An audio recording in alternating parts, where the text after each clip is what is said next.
At BIG's Leadership Roundtable in Sao Paulo recently, we heard from CEOs and nonprofit leaders across Latin America. Join us as we explore how businesses are not only reshaping economies and communities, but also reshaping lives one investment at a time.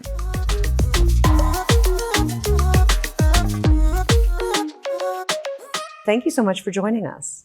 It's a pleasure. We wanted to understand a little bit about your company.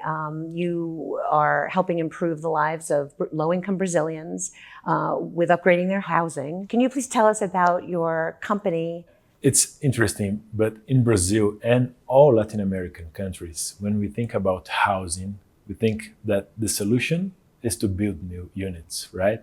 But it's an IDB data, is that since the 2000s, all the countries of Latin America invested 90% of the money that they invested in housing was to build new units. Although if we look to the housing deficit, it's 94% qualitative deficit, which means that we don't need to build new houses mainly. We need to adequate, we need to renovate those houses. So what we do at Vivenda is to offer a solution to low-income families to access solutions to renovate their houses and live better. For people who don't know Brazil, can you set this up a little bit? How big of a need is this? If we're thinking about official data, we need to work with 25 million houses to adequate here in Brazil. This is not half of all the houses that we have, but if we consider a more broad, comprehensive approach, it's in Brazil today, almost half of all the houses we need to renovate.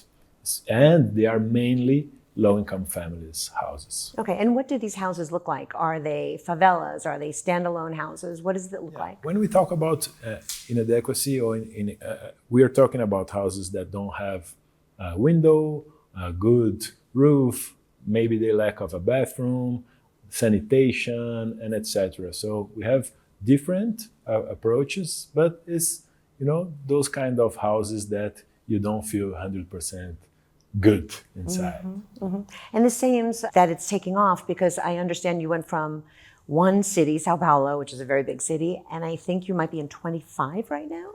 Yeah, we expanded a lot. Now we are working, as we are not more a B2C company anymore, we are a B2B2C company or working with government. So we offer our solution to these players, and that's why we change a little bit the number of the cities. So how many cities are you operating in right now?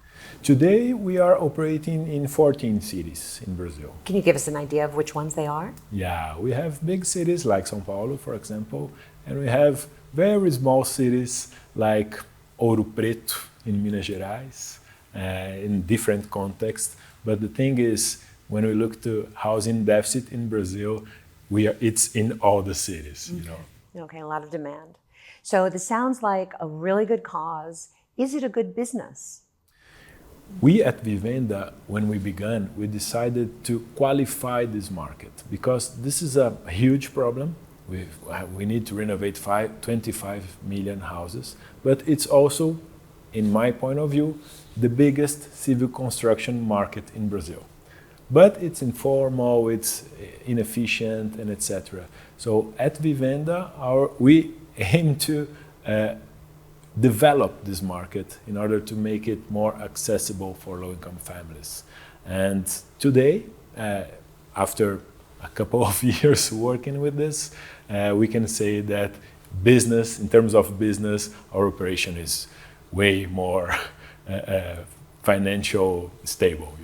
And so where do you hope to be with the company in 5 years? Now we are opening negotiation with the public sector because as I'm learning, not only in Brazil, but in other countries of Latin America, the solution that we provide to manage those programs in housing renovations, it's a need of not only companies, but also public institutions. And I think in 5 years, we will be spreading these programs of housing renovations to more cities in Brazil. I understand that, these could be homes without basic things, right? So what does a typical renovation look like? Is it to add a bathroom? Is it to install windows? I'm sure it varies greatly, but please paint a picture for us. Yeah. Traditionally, the houses that we operate with donation when public institution or private decide to donate to the most vulnerable families, and we work with credit for those families that can afford. But mainly, the renovation itself is to open window, waterproofing the walls, tiling and painting. We need to match statics with health. This is our challenge. At the end of the day, the bathroom or the room, it's a beautiful place to be, and this is what we do.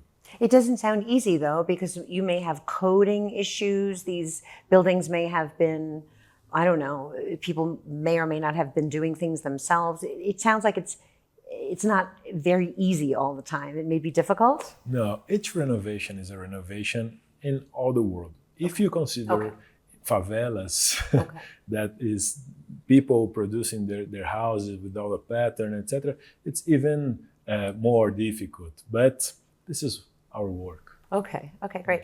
Can you walk us through a recent example of when you've attended a big reveal, maybe you've visited a family in their renovated home. What is the feeling like? How happy are they? It's interesting because when we think about renovation, civil construction, in this case of home renovations for low-income families, the impact is not related to the renovation itself.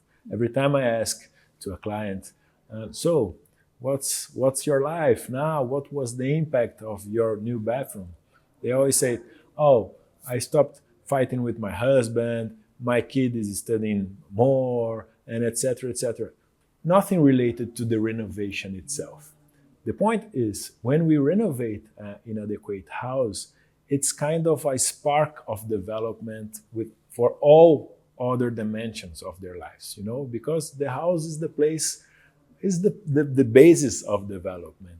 So this is the beauty of this work. You're not only improving the space, but you are improving the whole dynamic of life inside. Can you tell us a little bit about them? Is the average client a double working family? Do they have 2 kids? I'm sure it varies, but give us an average client. Yeah.